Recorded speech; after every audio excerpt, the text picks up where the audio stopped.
বাংলাদেশের সাবেক প্রধানমন্ত্রী ও বিএনপি চেয়ারপারসন বেগম খালেদা জিয়ার বিদেহী আত্মার শান্তি কামনায় পঞ্চগড়ের বোদা ও দেবীগঞ্জ উপজেলার সনাতন ধর্মাবলম্বীদের উৎসুকে বিশেষ প্রার্থনা সভা অনুষ্ঠিত হয়েছে। বৃহস্পতিবার দুপুর ১২টা থেকে বিকাল ৩টা পর্যন্ত মেনা গ্রামে পঞ্চগড় ২ আসনের বিএনপি মনোনীত প্রার্থী আলহাজ ফরহাদ হোসেন আজাদের বাড়ির উঠানে এই প্রার্থনা সভা অনুষ্ঠিত হয়। এতে বিভিন্ন মন্দিরের সভাপতি, সাধারণ সম্পাদক, পুরোহিত সহ ৩ সহস্রাধিক সনাতনী নেতা অংশ নেন। হরে কৃষ্ণ হরে কৃষ্ণ কৃষ্ণ কৃষ্ণ। প্রার্থনা সভায় প্রধান অতিথি হিসেবে বক্তব্য রাখেন বিএনপির কেন্দ্রীয় পল্লী উন্নয়ন বিষয়ক সম্পাদক ও পঞ্চগড় ২ আসনের বিএনপি মনোনীত প্রার্থী ফরহাদ হোসেন আজাদ।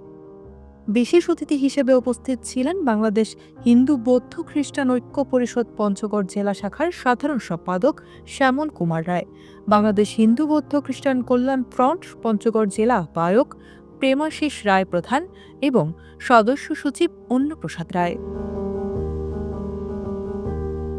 এছাড়াও অনুষ্ঠানে উপস্থিত ছিলেন বোদা সদর ইউনিয়ন পরিষদের চেয়ারম্যান অখিল চন্দ্র ঘোষ সিসা, দেবীডুবা ইউনিয়ন পরিষদের চেয়ারম্যান পরেশ চন্দ্র রায়, পাঁচপীর ইউনিয়ন পরিষদের চেয়ারম্যান অজয় কুমার রায়, পাপুলি ইউনিয়ন পরিষদের চেয়ারম্যান মণিভূষণ রায়, চেংঠি হাজরাডাঙ্গা ইউনিয়নের সাবেক চেয়ারম্যান অনিল চন্দ্র রায় এবং বাংলাদেশ হিন্দু বৌদ্ধ খ্রিস্টান ঐক্য পরিষদ দেবীগঞ্জ উপজেলা শাখার সভাপতি নবীন চন্দ্র রায়।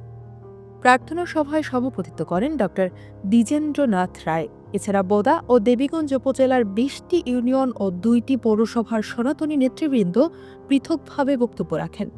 সভায় অংশগ্রহণকারীরা বেগম খালেদা জিয়ার বিদেহী আত্মার শান্তি কামনা করেন এবং তার জীবনের বিভিন্ন দিক স্মরণ করেন।